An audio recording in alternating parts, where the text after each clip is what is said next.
Hi there, AP World historians. Welcome. I've thought it would be probably a useful way to try to do a little reminder of some things that we talked about and finish up looking at the empires so that truthfully our last focus can be more on labor systems and hierarchies in society and moving on. So we're going to start with a very quick review. Here's the Spanish Empire. Ta-da! All right, so remember Spain controlled a fifth of Europe. They also had colonies all across the world, right? We had talked about them taking over the Philippines 2 weeks ago. It's named the Philippines after King Philip II of Spain, right? We have Manila galleons full of silver sailing from the New World. So here's Potosi bringing silver across the Pacific to Manila, to the Philippines, so that silver can be used to access luxury goods in China, right? So that was the Spanish Empire. Now we're going to compare that to a couple other nations and their approaches to empire building, and then we're done, right? So we're almost there. So there's this thing called the Treaty of Tordesillas, or the Treaty of Tordesillas, and basically that was an agreement that was created between Spain and Portugal, actually brokered by the Pope, the head of the Catholic Church in Rome, in order to prevent these two Catholic superpowers from killing each other in constant colonial warfare. And so here's the dividing line between what would be the Spanish New World, as we just saw in the previous slide, and the Portuguese colonies kind of in the more central frame. So we've got Portugal, in Brazil, and they obviously speak Portuguese in Brazil still today. Explanation there, right? We've got the trade posts of the Portuguese Empire. Remember, we had Diaz and then eventually da Gama making it to India. So this would be in the Portuguese realm. Okay, so one of my questions for you for attendance then is, how is the Portuguese Empire different than the Spanish Empire? So let's look at location here. You notice any trends about the depth of the Portuguese Empire and where the Portuguese are located? And what might explain that difference or those differences between the Portuguese and the Spanish? Okay, so let's take a deeper look. All right, so Portugal, one of their major focuses, like one of the gems of the Portuguese Empire, right, was their connections down here in Brazil. Okay, so the way that the Portuguese usually handled colonization in areas that they meant to stay was that they would give nobles chunks of land, very much like feudalism in the Middle Ages. So here you go to a duke or a noble, a lord of something, you'd get a strip of land. And then you could develop that strip of land as you saw fit. So a couple things that really, factor into this. So as the Portuguese start to colonize an area like Brazil, sadly, we mentioned before, the Columbian Exchange was very negative to the native populations. And so things like smallpox, really specifically, but things like typhus and measles as well, kill off something like 80 to 90% of native populations. And so the native population here just plummets, something like, 10% remain. That's not enough of a labor force to work on plantations or farms or do mining. And so not a lot of people left. And then you add abuse, brutality, warfare on top of that, and the local populations are nearly wiped out. And the people that remain are not really great candidates for tough labor. And so really, the Portuguese are going to be the ones to expand or look to expand African slave trades. Now, again, the Portuguese controlled trade posts all up and down West African coastlines here. So that was not uncommon. I remember we talked about King Alfonso in Congo. So here's the Congo, right? He's doing business in the 1490s with Portugal. And a lot of these West African nations rely on the slave trade for profit. So it's not just like every European went down to Africa and kidnapped or enslaved Africans to make them, property in the New World. This was already a thriving industry in West Africa. Arab merchants were trading slaves for hundreds of years at this point. West African states like Congo, Benin, the Songhai Empire, they were all trading slaves as well. It says that the Portuguese tap into that slave trade at these trade posts, and they already have a high demand for labor in Brazil. And so the slave trade is going to erupt. It's just going to explode. It was something that was popular, and it becomes, you know, epic in this moment. And really, what fuels the need for slaves is sugar, right? Sugar is the product that really drives the slave trade. And so if you think about this, 150 sugar plantations in 1600, that would double by 1630. So in just 30 years, you have this eruption of sugar production in the New World. 50% of the population was then slaves, forced labor migrations from Africa to the New World to work on these plantations. Okay, I'm going to cut the image here. So here we go. Here are some sugar plantations in the New World. In Portuguese, they were known as engenho. All right, they were these engines of industry.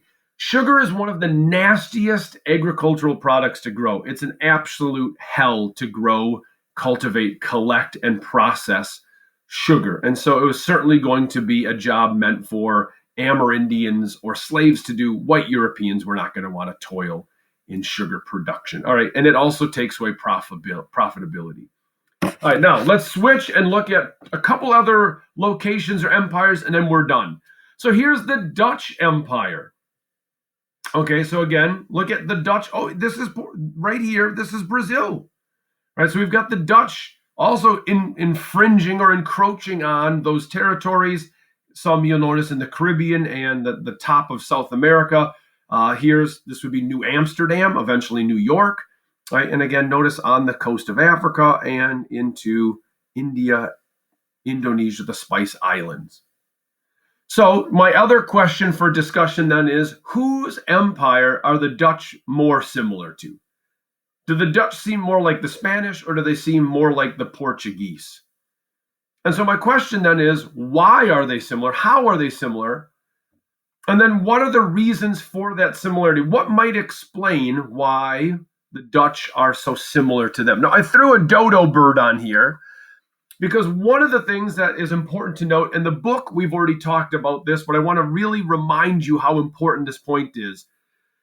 Colonial expansion, trade posts, the Columbian Exchange was really, really bad for the environment, right? And so this is just one example in the environment of how expansion of Europeans was horrid for the natural world. So the dodo bird was a flightless bird that lived on several islands throughout the Indian Ocean. And as Dutch sailors were sailing, trying to reach India and the Spice Islands, they would stop at these islands looking for fresh water and food, and they would find these dodo birds, and they were easy pickings. They don't have natural predators on these islands, right? So evolution-wise, these dodo birds had selected to live on these islands because they were safe. Well, the Dutch sailors show up and they start hunting them to eat them for food. And within the span of something like only 80 years, the dodo bird went from being extremely popular, a high population on these islands, to eradicated, right? Sadly, an extinct animal because of exploration. And again, we see this time and time again with different species of animals, whether they're seals, small rodents being hunted for their pelts, or the dodo bird being collected for meat.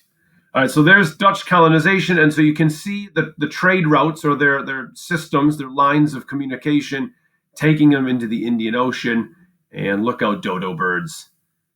Boom, right? But there they go, the Dutch. And notice what they're looking for: cloves, cinnamon, pepper, teak, vanilla, sandalwood, spices, right? So definitely a trade connection for the Dutch. All right, and then finally, we're looking at the colonization of North America.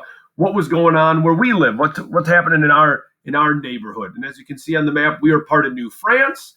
I mentioned this before. Jesuits like Marquette were sent here by Louis, right? By the absolutist government in Versailles.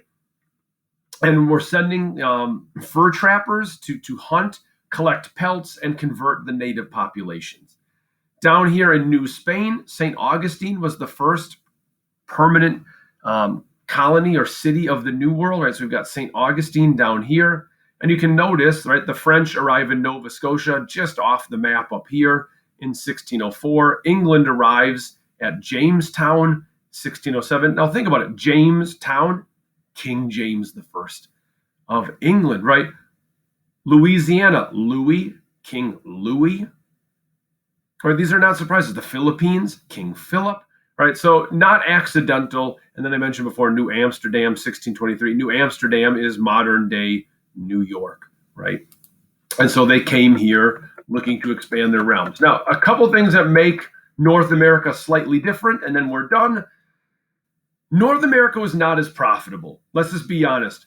The Caribbean, the South American continent, way more profitable. Whether you're Spain trying to get silver and kill already existing empires, whether you're the Portuguese looking for sugar cultivation, whether you're the Dutch looking to find spices, those areas were very wealthy. North America, not so much.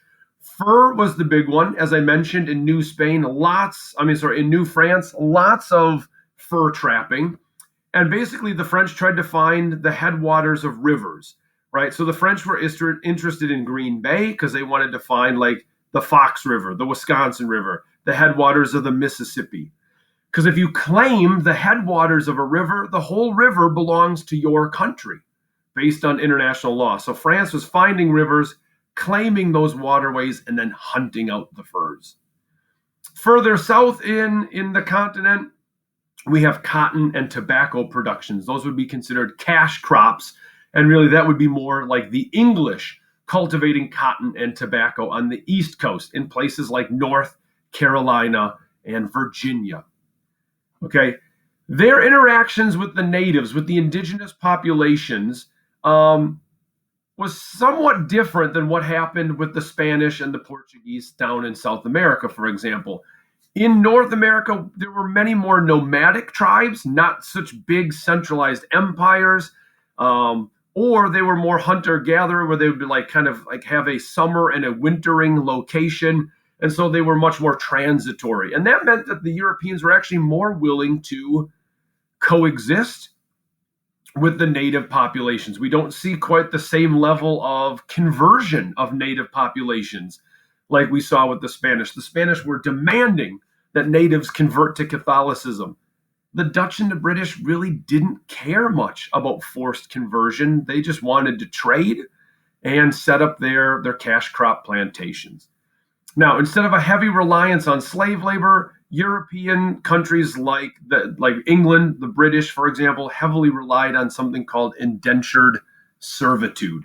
So a poor person who maybe racked up a lot of debts back in the old world, a religious minority, so like a Catholic in England, for example, if I'm a poor Irishman, I might come to the New World as an indentured servant. And basically what that means is I work for like 7 years as almost a slave.